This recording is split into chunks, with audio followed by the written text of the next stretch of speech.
There we go. Okay. Thanks again for being here for this webinar, How Anyone Can Participate in Solar, Even If You Don't Own a Home, Innovations, Equity, and Access in Solar Energy. I'm Alyssa. I'm the Promoting, oops, sorry, this is not working. Promoting Climate Solutions Coordinator with 350 Colorado. And I am so happy to have you all here today. Thank you for joining us and for learning with us. So now I will introduce our panelists. We have three wonderful people who I'm so grateful have given their time to speak with us today and share all of the wisdom and information they've gained over the years. So the first person, maybe you could all just wave your hand when I say it, your name, so people know who you are. But Rick Powell works with Renew Solar. He has been involved with solar for almost 4 years, first with a local company, and then has since become a solar broker with contacts for local and national companies that can install both residential and commercial systems. Lily Franklin has been working for the solar industry for the past dozen years. She's currently the editor of the Microgrid News for Homer Energy, a blog about hybrid energy systems and microgrids. Homer Energy is now owned by Underwriter Laboratories.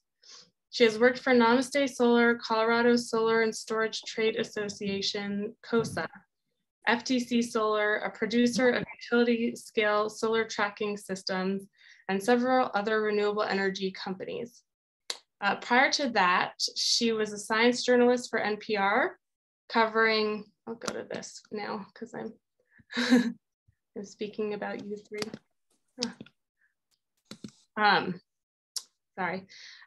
So a science journalist for the NPR covering environmental issues and a television producer for National Geographic.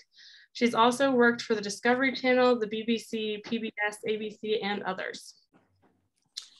Elizabeth Doris is our third panelist, and she is on detail from the National Renewable Energy Laboratory to the US Department of Energy, Office of Energy Efficiency and Renewable Energy as the Senior Advisor of Energy Justice.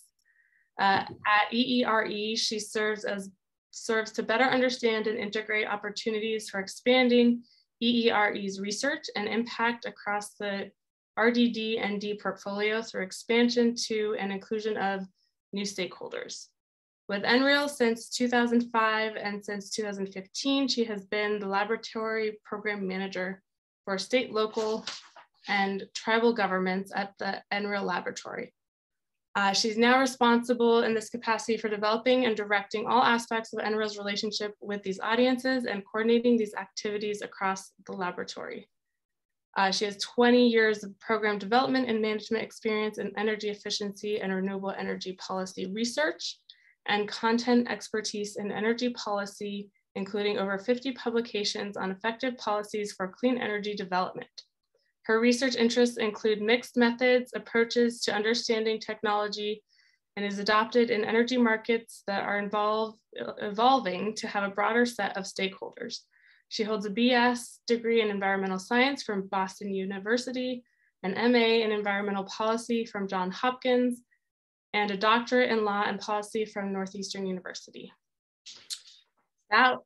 Thank you for sending that wonderful intro, and I hope I didn't mix any of it up, but you all have a lot of really impressive experience. So I think that now we will dive in and hear you speak. This is just a quick overview of the agenda. Like I said, introductions, and then each one of them will speak for about 10 to 15 minutes on their area of expertise and interest that felt relevant for this particular webinar. And then we'll have time for a Q&A. Many people sent questions ahead of time in the registration. Thank you for doing that. And we have those written down in a Google Doc that we'll share for you. And if you have any questions that come up, feel free to type them in the chat throughout the webinar or send them to me in an email, whatever feels comfortable, and we'll get them answered at some point. All right, so diving in, Rick. Good evening, everybody. It's time to go solar. Why now? Well, bills are not going to go down anytime soon. As a matter of fact, if most of you are probably in Excel area, you've noticed a major increase this year. So the whole idea of solar is to lock in your price so that the electricity bill never goes up. Next, please. Next slide, please. So a lot of people, when you ask them about solar, they just say, it's too complicated, it's too expensive, too time consuming, and a lot of other things pop up, I'm sure. But it really isn't all of that complicated. You need to do a little bit of homework, you need to do a little bit of research, but it is not difficult. Next slide, please. So homework involves making sure that you're dealing with someone that's reputable. There are so many people out there that are misrepresenting things, such as what you see here. Free solar, you're never going to pay up another bill. Time's running out, so you got to do it now. There's just all kinds of, I don't want to say scams, but misleading advertising. So you really have to be filtered through those. Next slide, please.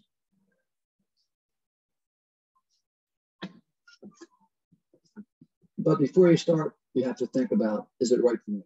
First of all, do you own a single family home? What direction does your roof face? Is your roof in good condition? You don't want to put solar on a roof that needs replaced. Replace the roof and then put solar on. And does your home receive a lot amount of sunshine? Some of these, they're like the direction your roof faces. Yes, due south is the best, but depending on the angle of the roof and other factors, east, west, and even north at times can handle panels that will give you some good power. Next slide, please. So a lot of people think that homeowners associations, HOAs, have the power to stop you from going solar. If you own the roof, if it's a single family home, they cannot stop you. There's a rule in Colorado called the Sunshine Law. Unfortunately, townhomes and condos don't usually qualify because that individual doesn't own the roof. And even if you had permission from the HOA, it's typically the lenders that do not like to put solar on a roof that the person doesn't physically own themselves. Next slide, please. So a lot of utilities, well, all utilities have their own little nuances.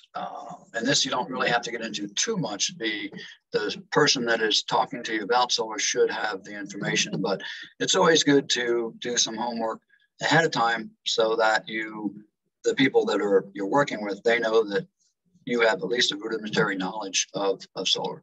Net metering is a word you're going to hear a lot. It simply is a one-for-one exchange in most cases.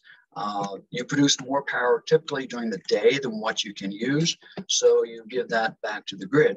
At night, well, the sun's light out, so it's not going to help too much, so you pull that power back again.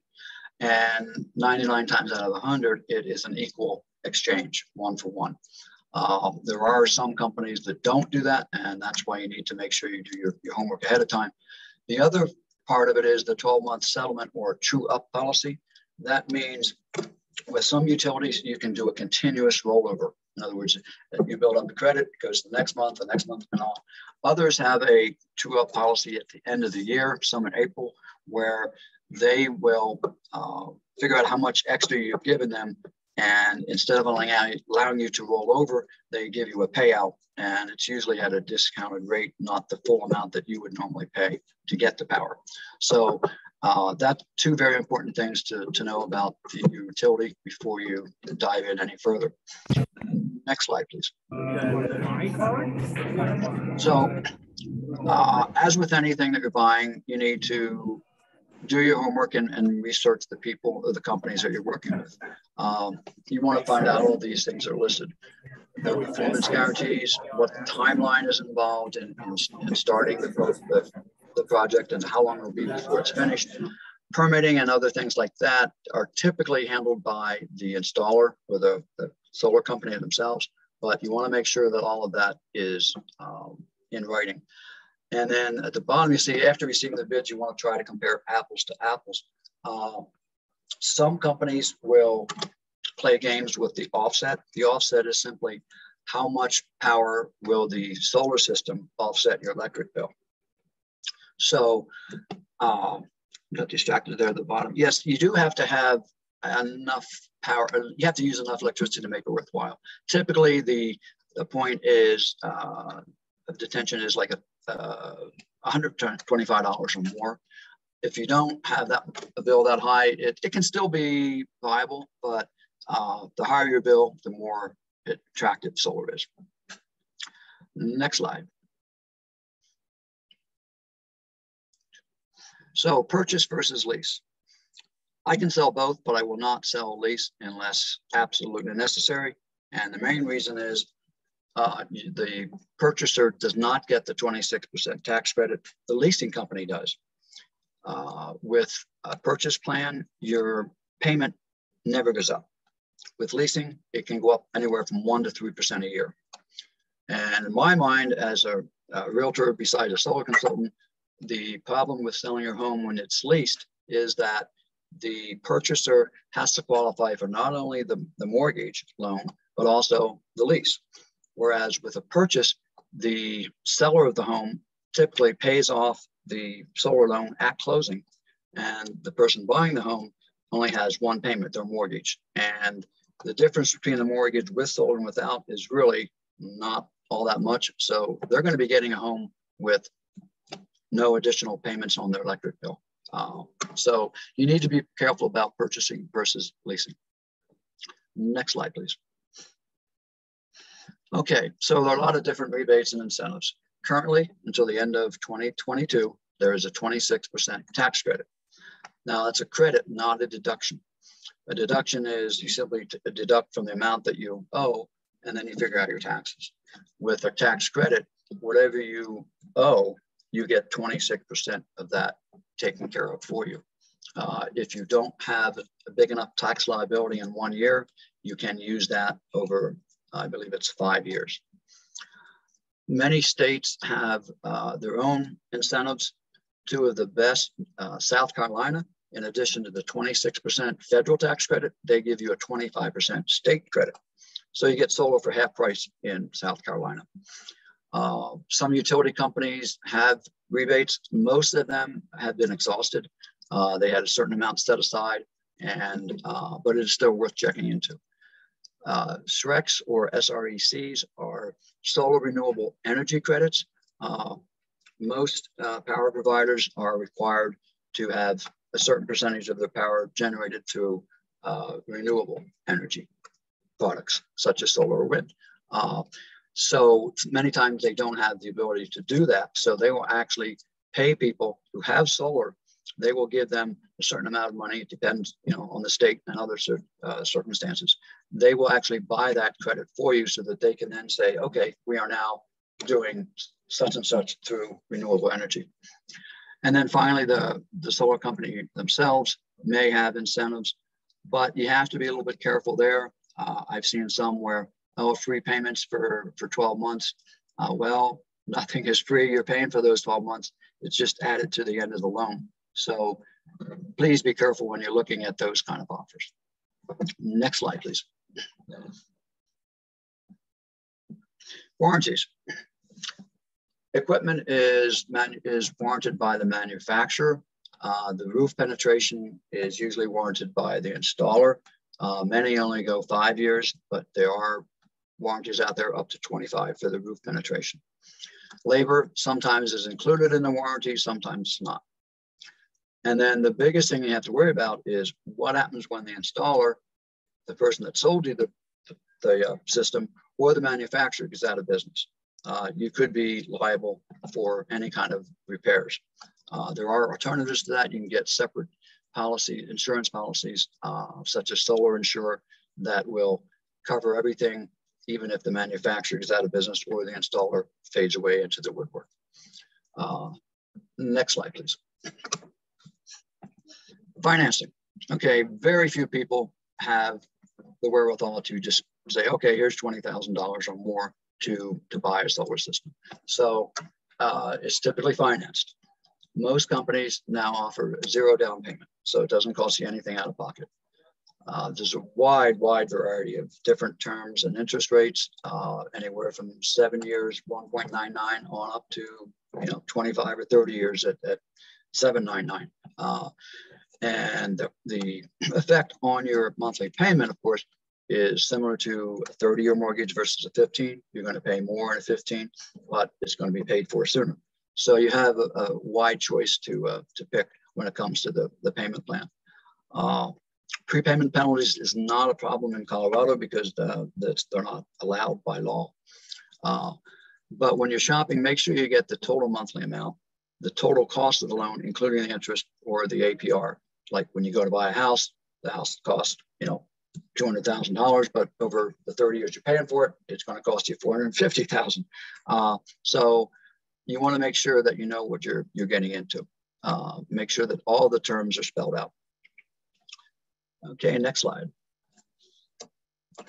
So before you go solar, even if you're not going to go solar, these things are very important to take care of. Change all the light bulbs to LEDs if you haven't. Weather strip your doors. And a lot of utility companies have tips and suggestions of their own, because you want to make sure that your home is as tight and efficient as possible, because when you do go solar, you don't want to have to pay for more solar panels than what you need.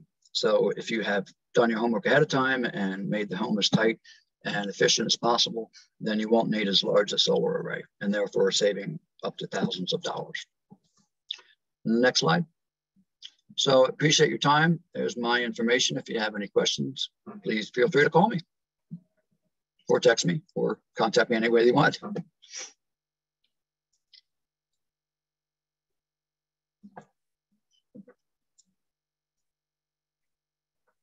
All right, thank you so much, Rick. Now we will hear from Lily Franklin. Thanks, Rick. That was really great. Let's go to the first slide there. I just wanted to give everyone a little summary of some of the big trends. So the prices are going down very fast for solar and batteries and wind, which is really great news. And batteries are closely following the solar decline in price. And I'll explain in a few minutes why that's really important. Grid parity is where solar was the same cost as coal or other fossil fuels. And that happened at different times in different states because it depends on the utilities and the laws and what systems they have. But it was around 2014 through 2016. LCOE is levelized cost of energy, which is the average cost of energy over the lifetime of the system. And, renewable energy was the same as utility power back then. So that was a great victory for the renewable energy industry. So along with that comes, this is really important for all of us because we're talking about residential solar. Typically, our utility system is a hub and spoke system where we have giant power plants with transmission lines that fan out. What we're moving to now is a more diversified system where we have lots and lots of little generating facilities, whether they be a house or a company or a solar garden or whatever, all trying to feed energy into the grid. And so the utilities are, trying very hard to adapt to this. Some of them are trying to adapt and others are trying to prevent it from happening because it is a threat to utility revenues. But the other thing that's really tricky is that even if everybody wanted this to happen, our current electricity grid really isn't, suited for this kind of system. So we have to be careful about how we do this. And the main problem is solar and wind are intermittent. And it's really the most unbelievable thing I've learned in my career is when a cloud goes over a solar array, it causes a huge drop in electricity, and that destabilizes the system. So we need to have facilities that can compensate for that kind of fluctuation. And batteries are beginning to fill that gap now, but you cannot have, the electricity production going up and down like a roller coaster because that's really bad for the system. Quick note, in Colorado, our goal is 50% greenhouse gas reduction by 2030 and 90% by 2050. And the other important trend is in order to make this energy transition, we need to electrify Heating, which we're really behind on. We use a lot of natural gas for heat. Lights and all of that kind of stuff is more obvious. And we're getting into transportation now, but just remember, electrify everything. Next slide, please. So the next slide, oh yeah. So distributed energy is what we have when we have solar in houses and in commercial facilities. And this has a lot of really interesting advantages. For example, you can, having a lot of solar facilities can actually help the utilities incorporate more renewable energy onto the grid, because they can use all these little generating facilities actually as power plants. So we're just getting into that now. And this is a very exciting innovation that's happening where we need better controls, but the IT is kind of catching up so that the utilities are not going to panic that they're going to run out of electricity, that they know that they can go grab it from this facility over here or that facility over there. So that's pretty much the distributed energy is a good thing. So remember that. Next slide. One of the really interesting things that happened, I've been on my HOA board several times, and I live in a condominium association. And I don't know if this is always true, but my understanding was that with townhouses, you own the land and you own the roof. But with condominiums, which I'm in, we don't own the roof. So for us, it's been, I asked somebody at Namaste Solar once what he could do to help me get solar in our condominium association. And he looked at me and he said, whenever I hear the word condominium, I run screaming in the opposite direction. So that was my answer about 10 years ago. Well, now in 2021, we finally have a bill in the state legislature that is designed to encourage the use of solar energy in multifamily housing. And it's not a done deal yet because the bill was passed with the provision that it had to go to the Public Utilities Commission, which would then write all of the detailed regulations. And that is not going to be done till December. But it's really good news. It relaxed a lot of the very strict, sorry, I'm just looking at my timer. A lot of the strict rules that, for example, in my HOA, if we had put up a solar array and then created some sort of entity for the HOA to give that electricity or sell it to the residents, that would have made us a utility by definition, which is crazy. So what this law does is it says, okay, you're not a utility just because you have, a solar generating facility and you're a landlord. So you can see on this slide, landlords can now they can share their production, they can sell it. There's certain complicated rules around how much they can sell it for, but the good news is this is a lot more flexible. There also used to be really stupid rules about all the panels had to be contiguous, which meant that you couldn't have, a ground mounted solar system on a piece of land that was adjacent to your property or something like that. All of that I was interpreted as an effort by the utility to block solar because they lose money. When we install solar, they lose money. But now they're just being forced to do it. So another thing that they did in this bill is there used to be a production cap. Of course, that was also lobbied heavily by Xcel. So you could only produce 20% more than your average annual production for the previous year. Now that has been raised to 200%.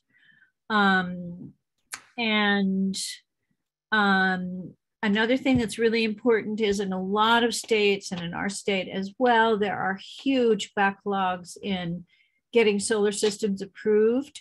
So this bill basically says the PUC has to enforce certain deadlines so that Xcel has to allow people to interconnect with a grid after a certain number of days. They cannot drag it out for 6 months or whatever.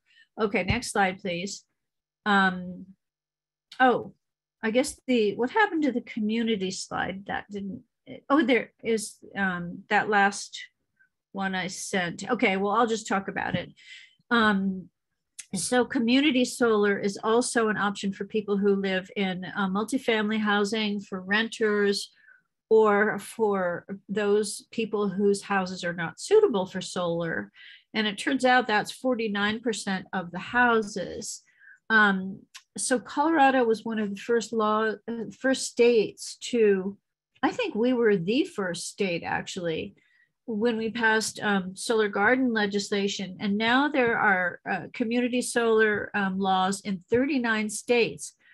So what this means is that a third-party developer or the utility can build a solar array someplace out in the middle of a field somewhere and sell the electricity to individuals anywhere. It used to be limited to the same county that you were in, but I think now you can go outside the county. So for example, I could sign up in a community solar project for a purchase of electricity that would be about the same amount as my utility bill, but it would all come from solar, and it would come from a specific solar garden. And what happens is the developer of the solar garden has a deal with Xcel, and they have worked out software and whatnot, so that whatever the community solar array generates is saved on the amount I'm paying in my bill. And the nice thing about this is that there's often long-term sorry, I know I'm out of time, but long-term contracts allow you to lock in a certain price, whereas your utility bill is going to go up every year for the next 20 years, and you're going to be paying a lot more. Last point, the state legislature is now studying something called community choice aggregation, which some states have. California has it.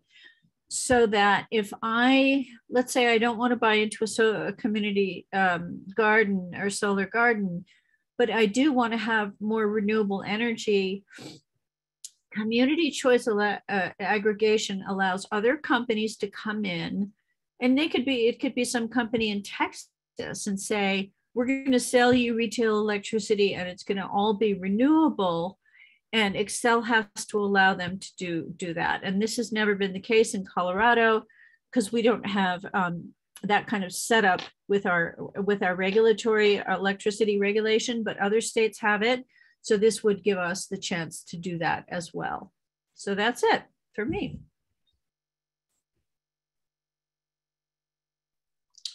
Thank you so much.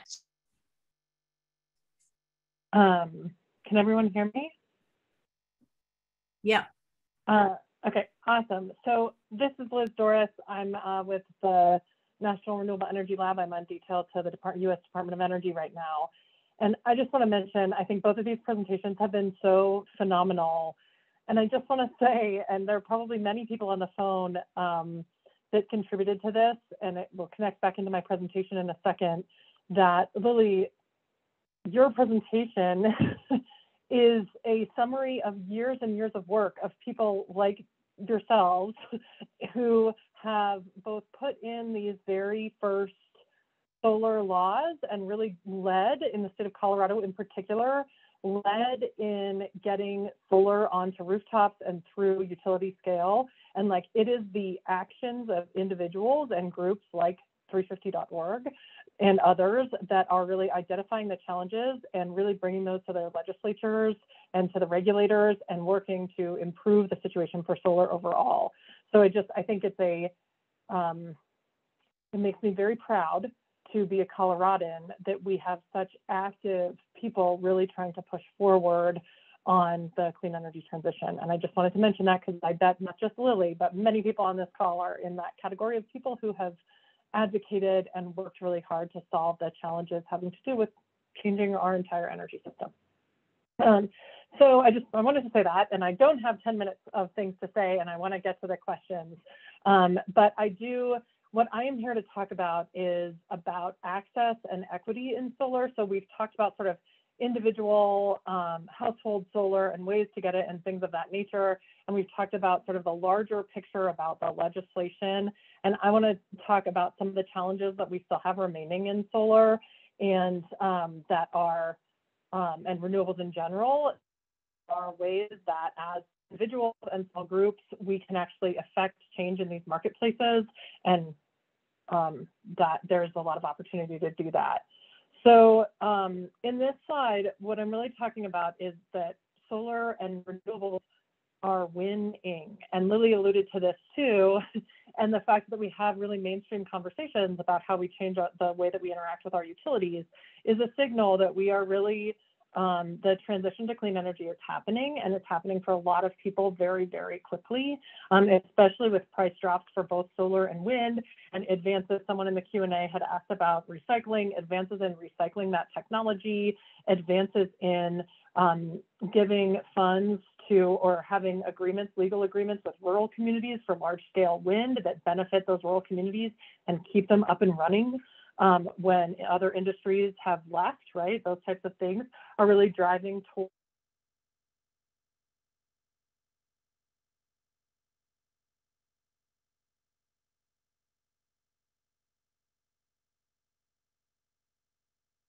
I think the audio now. Muted. I think you got muted, Liz. Somehow. I got muted. Is that better? Oh, yeah. You know what? My phone hung up on you. I switched to my phone so that I wouldn't lose internet.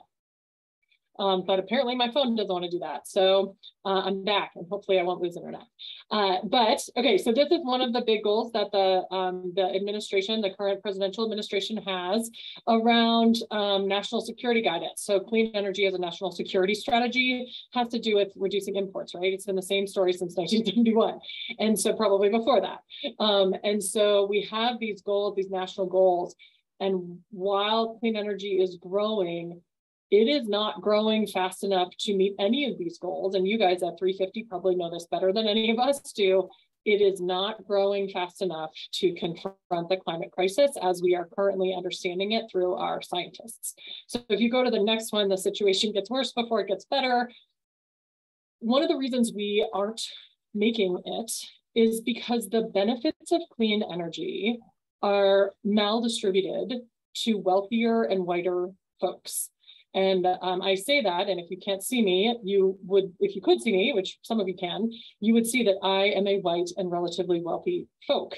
And so for me, having been in this industry for 20 years and having seen these massive drops and this huge uptake, it's like a dream come true, right?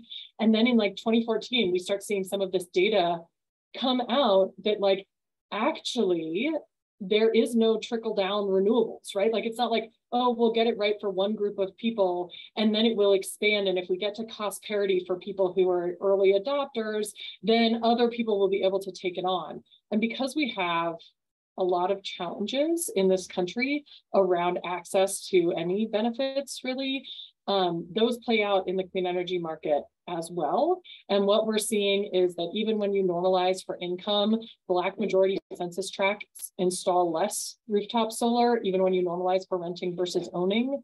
And so we have a trust issue, we have all kinds, we have a race issue with solar, basically. And the reason that that's really, really important, and this isn't advocacy work, this is federally and a university funded work, right? Where these numbers are coming out. We have this data now, there's a lot of solar out there. We know where it is. And so as a researcher, to me, this is a really important aspect of equity. Like, I'm a federal researcher, right? So I'm funded by federal tax dollars, and I would like to, in my life, this is my, obviously I'm doing this on my personal time, but there's a real issue if we're using federal tax dollars to benefit one group of people over another. In my mind. So that's one of the reasons I'm super passionate about it. And so how do we start to overcome some of these challenges is one of the questions that we've really been working with at the Department of Energy. And we've known about these problems for a long time in different shades of understanding them, right? We know it's harder for low income people to have access, right? In Colorado, we went through, during the Ritter administration, we went through this whole effort to have low-income people have access to community solar. It was a lot more expensive back then. It was a real challenge to get low-income people interested in wanting to buy in and trusting the utility, right? And getting to that point. And that's still some of our challenge. So we have to think about this in really creative ways. And the reason is we cannot achieve the goals that we need to achieve to avert the climate crisis without everyone coming along. And it is now very clear that everyone is not going to come along through traditional mechanisms of what I would refer to as trickle down renewables. We just don't have any evidence that that happens. So you can go to the next one. Little more chipper from here on out. So the good news is that we are developing ways to address these challenges. And the first way to address this challenge is to talk about it. There is nothing less comfortable than being a white middle-aged woman. Well, there are probably a lot of things that are less comfortable, actually. I am challenged in talking about race issues in renewable energy and income issues in renewable energy as a middle-aged white woman. And so it is really hard. And so giving ourselves the gift of language and common language is something that we can all do so that we can have these conversations. I give this as an example. This is from a group called the Initiative for Energy Justice, which basically has gone around and talked to energy justice advocacy groups, right? So frontline, people who are on the front line of climate change, people who have groups based in like systemic challenges having to do with access to clean energy and housing. A lot of these groups are aligned with housing groups.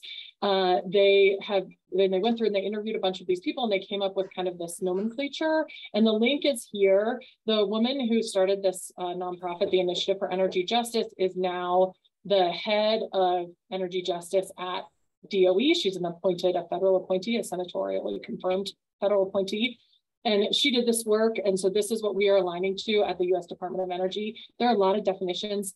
I like these ones because we can talk about them and be on an even playing field and have a conversation that can be, quite frankly, uncomfortable while actually making progress towards that next set of legislation and regulatory policy that we're going to need to be able to accomplish the goals that we want to accomplish. So I just wanted to offer some shared language that is that we are using in the department and that others are using to try to start to have these pretty difficult conversations. Like, it's hard enough for us to talk about whether or not we can get solar on our own roofs or if we can get access to community solar. Like, that is a complicated matter by itself.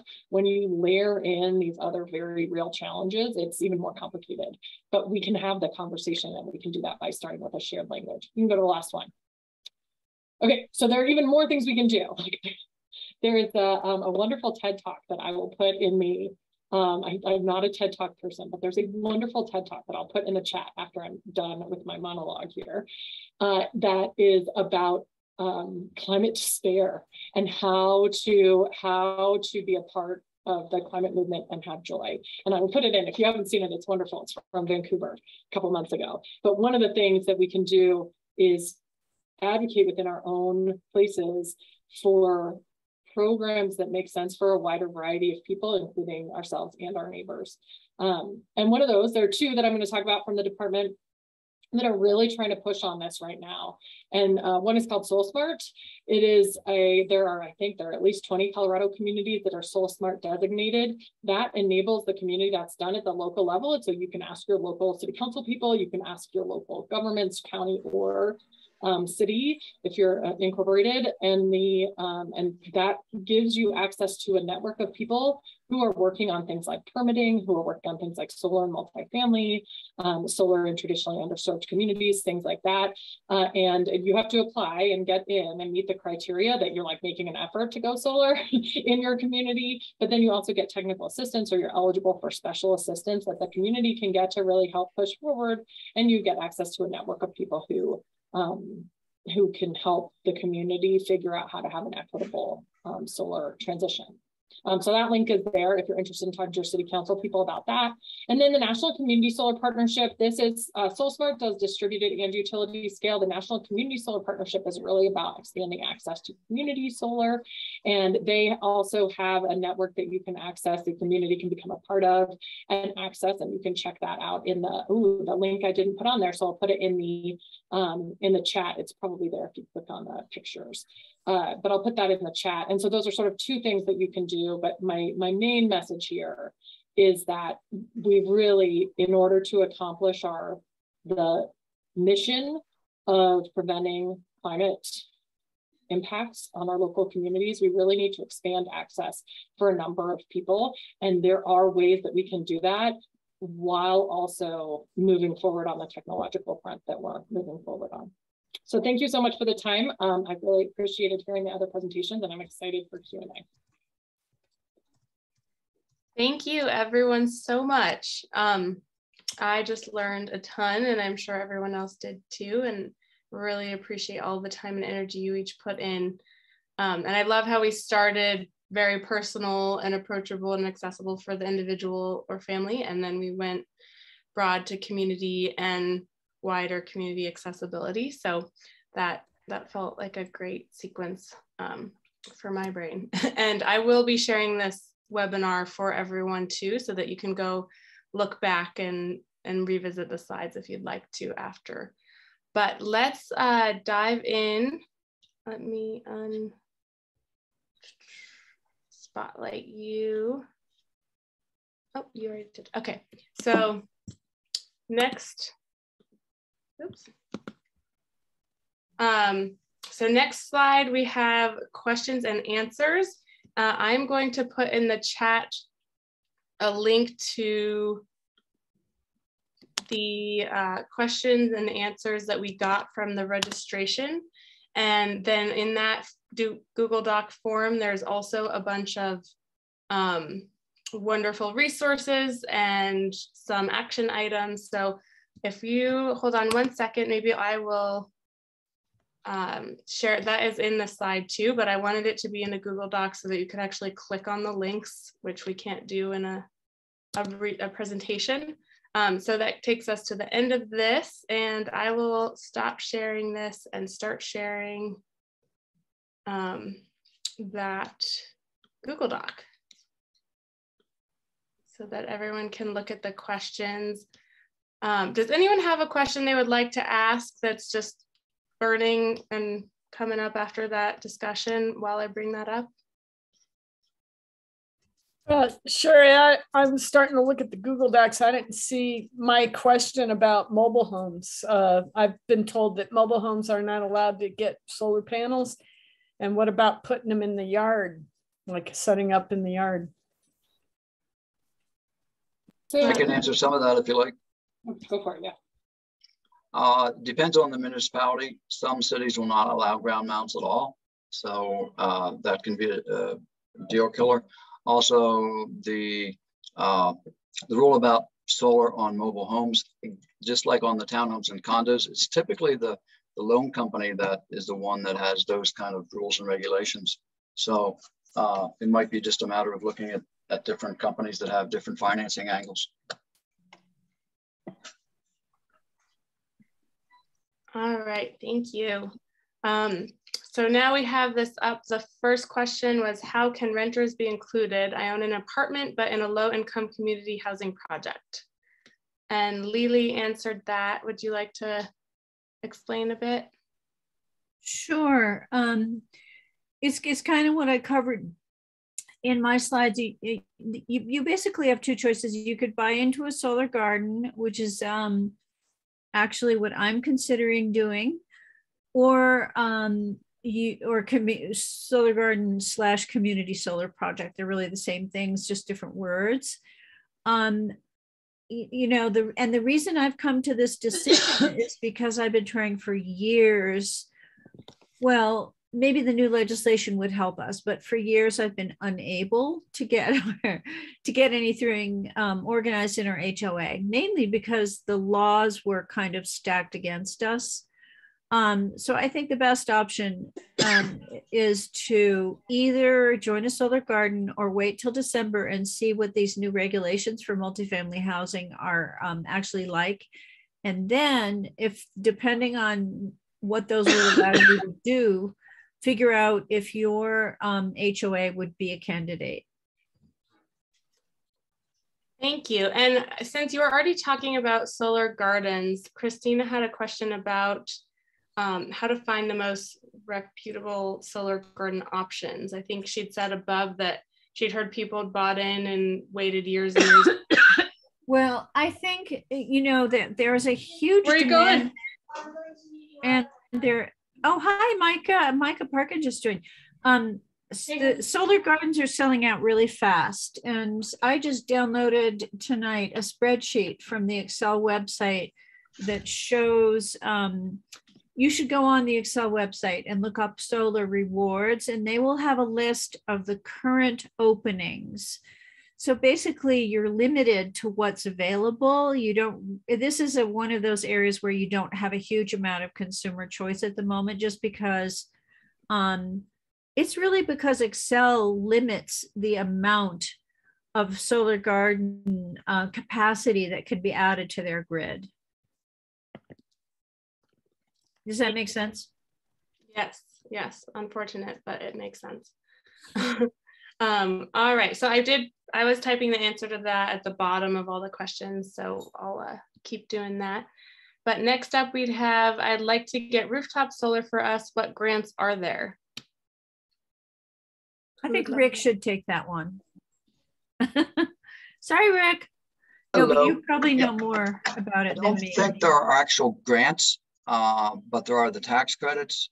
There are the state incentives in some states. But as far as I know, there aren't any grants. I could be wrong, but I've not heard of any grants per se. And I did link down at the bottom of this document a way to see a website that follows all the tax incentives in Colorado. Here, that's this one. So if you get a chance to look at that, provide some detailed info as well.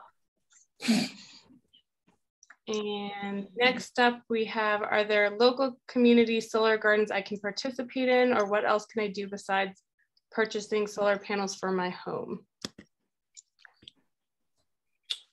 Who would like to take that one? Yeah, well, yeah, I can do that one.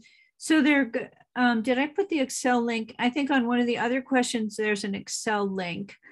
I went on the Excel website a few days ago, and there's 2 solar gardens that have space. And one of them actually I spoke to, but they're selling out fast. So if you're interested, I would go on there right away and take a look. But other ones are going to come along for sure. So don't panic. There will be more. And I think actually there may be something in this new legislation about how Excel has to build more or accept more capacity. It's just a constant. It's like dragging a giant stone up a hill. Yes. Okay, thank you. So the next question we have, I went to sign up with SunShare, but they don't accept LEAP payments, so it won't work for me as LEAP covers my utility bills. Can this be fixed so low-income customers on LEAP can also participate?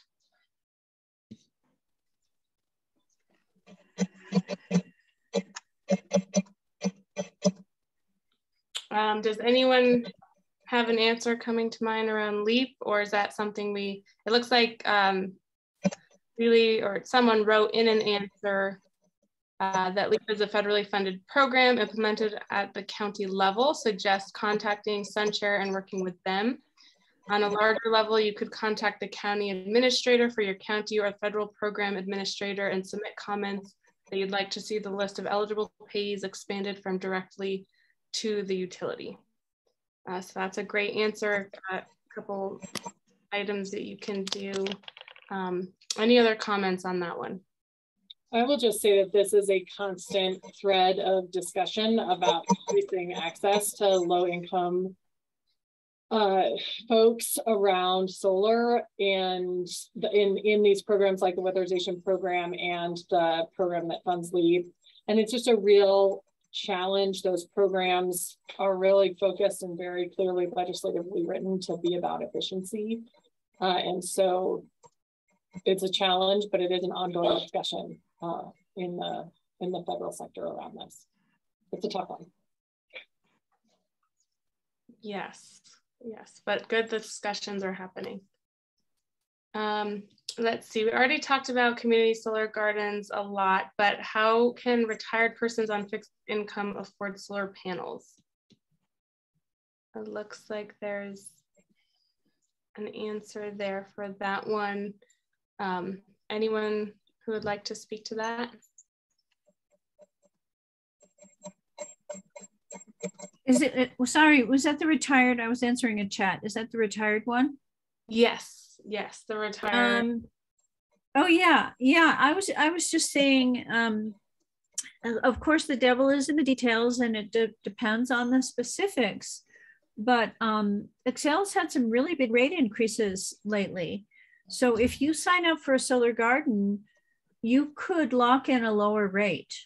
So you could actually save money. If you're on a fixed income, it could be a great investment. So you're not buying any panels, you're just signing up for a program.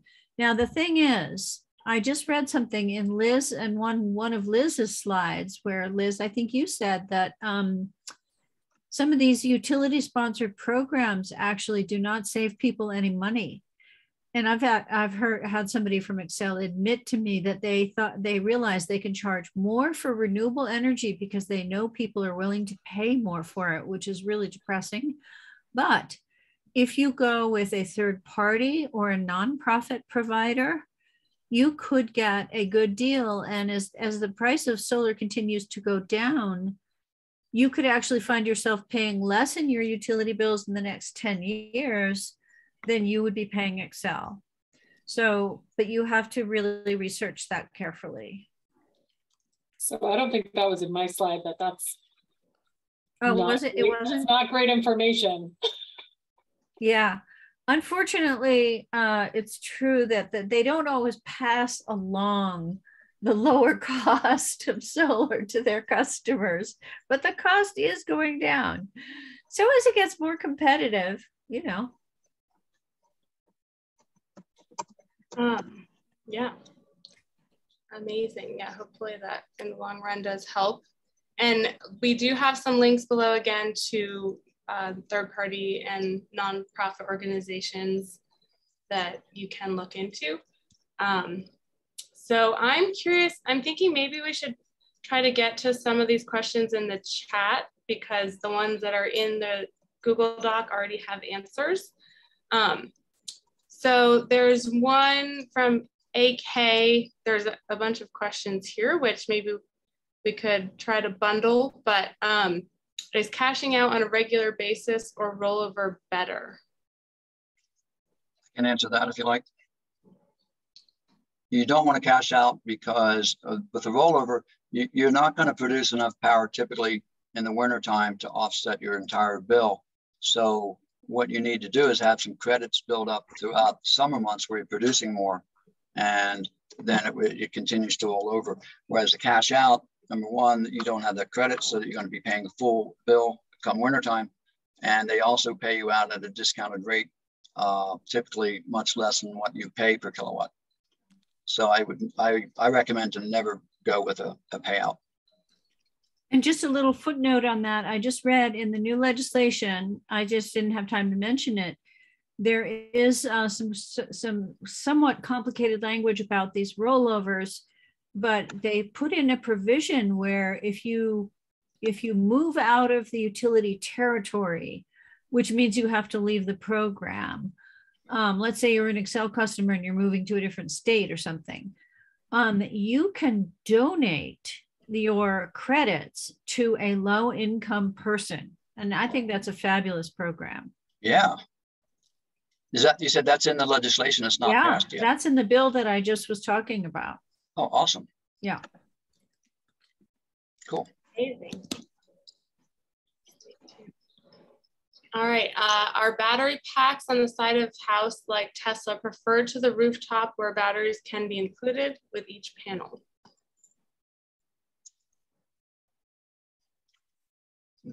As far as I know, there aren't any batteries that are installed on the actual roof with the panels, although new things are happening all the time, so you never know. But AK just messaged me directly and said he's asking about the microinverters attached to each panel rather than batteries. And different companies have different solutions. Some have microinverters to each panel, whereas some don't. So again, it's all depending on the company that you're dealing with. And just to note, a microinverter is not a battery. Right. It's just converting the electricity from DC to AC. So you need to have battery storage in a different location anyway, and it'll be well protected from the elements. Thanks for clarifying that.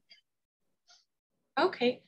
And also to answer your question about solar reviews, I'm not sure, but I did want to just point out that the Solar Tribune comparison tool is a reputable company that we work with at 350, and you can click on that link and it'll show reviews for many different companies and ratings and whatnot and cost analysis.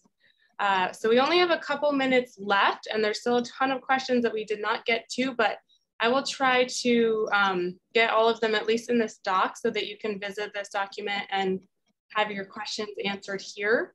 I think maybe what's one last question that we could answer. Is it worth getting solar even if part of your roof is shaded? Does that seem like a good one? Or anyone have one that feels exciting or jumping out at them? Well, I could answer Julia Archer. She said in Colorado Springs, yes, you have a Muni in Colorado Springs. They're closing down the coal plant.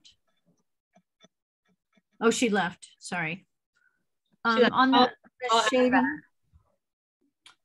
on the shading, you would have to get an analysis of your roof.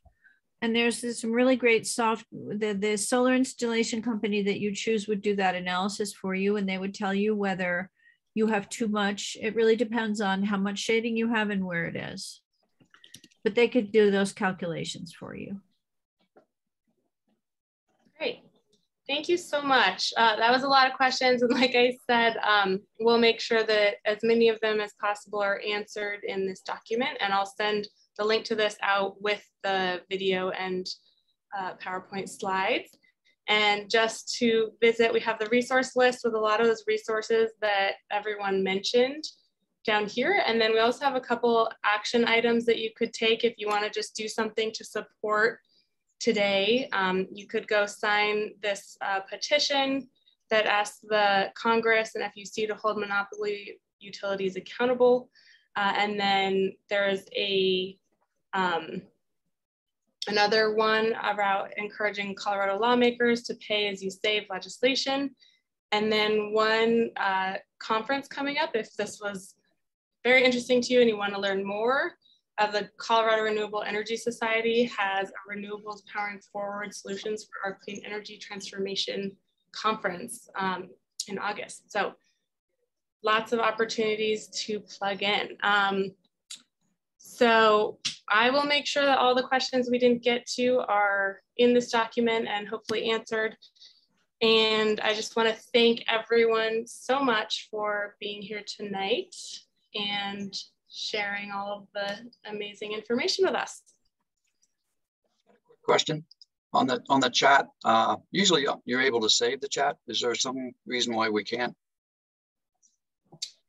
You know, I'm having that issue too. So I'm gonna stay on and make sure that I get screenshots of it. For some reason, it must be some setting where I can't copy and paste it within Zoom. But I'll make sure I get all of them before logging off. Awesome, appreciate that. Yes. Thanks for the opportunity to Yeah, thank you very much. participate. Appreciate it. Yes, thank you. Nice to meet you, Elizabeth. Nice to meet you too, sir. Good to see you soon, Hi, Rick. Carol. Thank Thanks, you. Alyssa, for doing all this work. Thank you all so much. Thank you. And thank you, Susie, our wonderful volunteer who also helped a ton with this. Thanks, Susie. Thanks. We'll talk to you later. Take care, all. Bye. Bye now.